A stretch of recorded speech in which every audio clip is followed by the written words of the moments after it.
Hello, folks. Welcome back to Rugby Ascendant segment. This is Chris in Central Pennsylvania with the announcement of South Africa's lineup for its semi-final contest in Rugby World Cup 2023 at the Stade de France Saint Denis in Paris, Saturday, 9 p.m. local time, 9 p.m. South Africa time, 8 in the UK, the British Isles, and 3 p.m. here on the East Coast of the United States, noon on the West Coast if you're watching.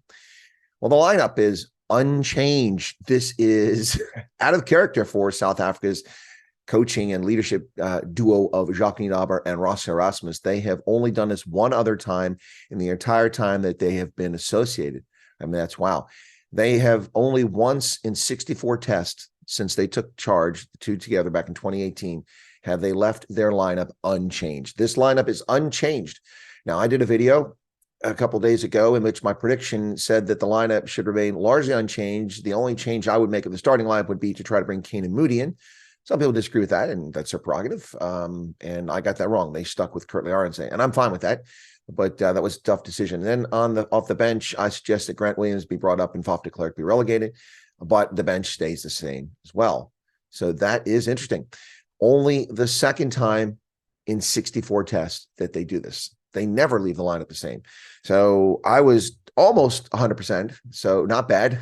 A lot of people said that they should rest players for the final, but you got to get to the final, and resting players could be a mistake. South Africa is deep enough that if players are tired, they can be replaced in this game early enough with other players off the bench. Also, they can do the same thing in the final. They can switch them around. But anyway, so this means, once again, the dynamic duo of Cobus Reinach at scrum half and Monty Lubeck at fly half will start. Faf de Klerk and Henri Pollard will come off the bench. And we've got, of course, the other dynamic duo who are fantastic in that France game, a guy who's really proved his worth that a lot of people doubted before the World Cup and throughout the World Cup. Of course, Jesse Creel, the Warrior, will be out there with Damien de Allende.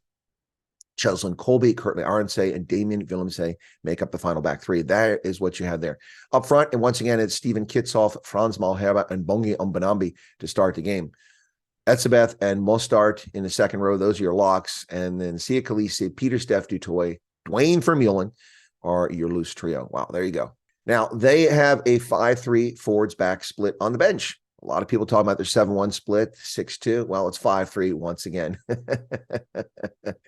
Dion Free out there listed as the backup hooker, also as a flanker. Oxen Che, Vincent Colker, your props off the bench. RG Snyman off the bench as a lock. Quagga Smith, loose forward.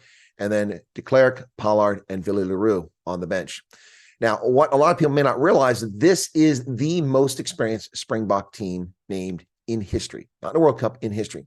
They have a total of 895 caps. What's interesting is it's not a team full of past-it players. Yeah, there's a few players in their 30s, but this is not a team full of past-it players. And the reason they have so many caps is because probably in the last 5 years, Rossi and Jacques Nienaber have been mixing up the lineup all the time, tinkering with it, and a lot of players getting caps that in the past they would not necessarily have got.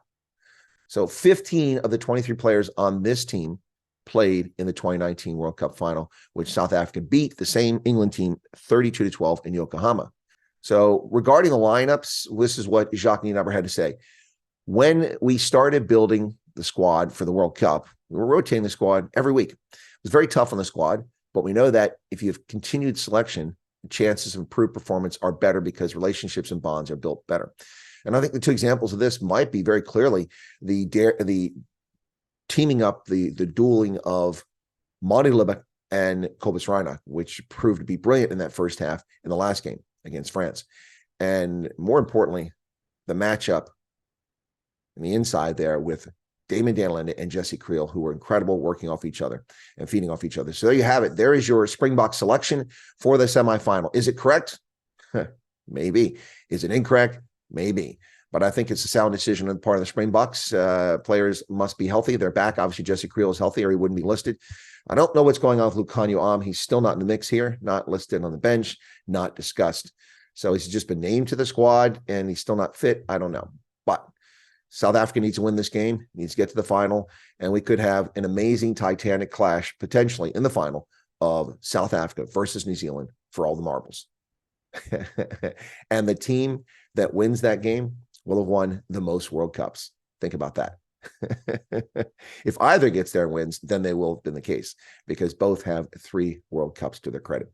Thanks a lot, folks. Be sure to leave a comment behind and your thoughts on the selection. Is it good? Is it bad? Did they make the right move? Did they make a mistake? Let us know, and we'll see what happens. Cheers.